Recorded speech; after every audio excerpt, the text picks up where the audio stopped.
Hi guys!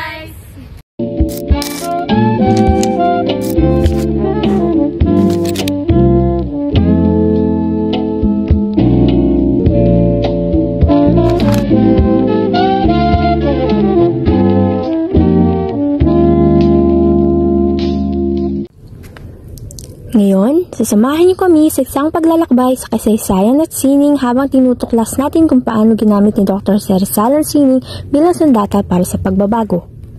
Si Dr. Jose Rizal ay hindi lamang manunulat, isa rin siyang pintor, eskultor at tagapagtaguyod ng sining. Para sa kanya, ang sining ay hindi lang tungkol sa kagandahan, kundi isang paraan upang ipahayag ang katotohanan, ilantad ang katiwalaan at kisingin ng diwang makabayan.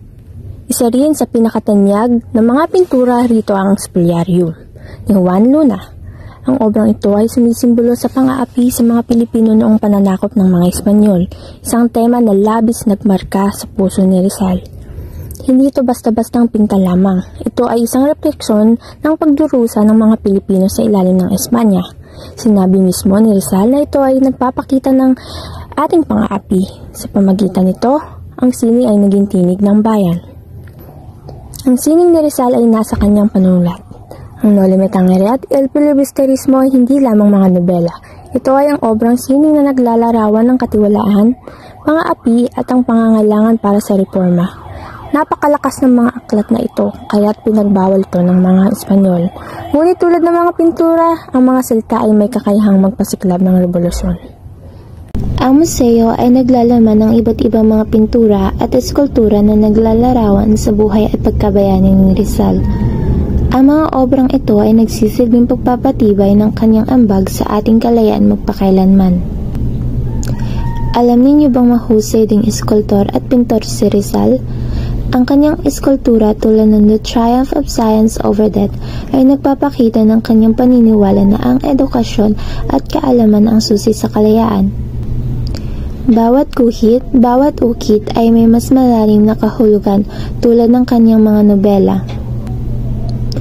Dito, makikita natin ang iba't ibang larawan ni Rizal at iba pang revolusyon ng responsibilidad.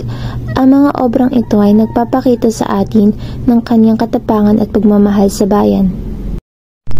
Noong panahon ni Rizal, ang sining ay hindi lamang pagpapahayag ng sarili.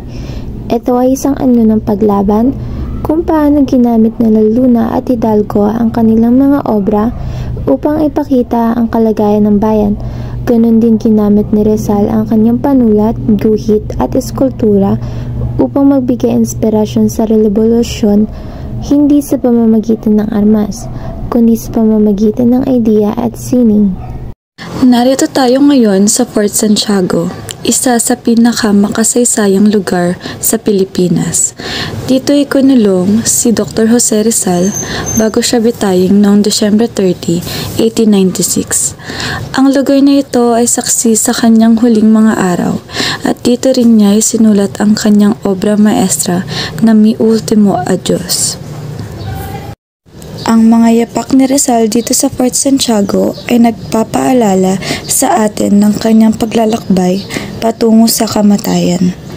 At sa kanyang walang hanggang buhay sa puso ng bawat Pilipino, hindi man siya humawak ng armas, ginamit niya ang kanyang talino, sining at panulat upang ipaglaban ang ating kalayaan. Sa loob ng shrine ni Rizal, makikita natin ang kanyang mga personal na gamit, mga sulatin at maging ang replika ng kanyang selda. Narito rin ang kanyang bantayog bilang pagpupugay sa kanyang di matatawarang sakripisyo para sa bayan. Ang kanyang mga huling salita sa Mi Ultimo Adios ay nagpapahayag ng kanyang walang hanggang pagmamahal sa Pilipinas.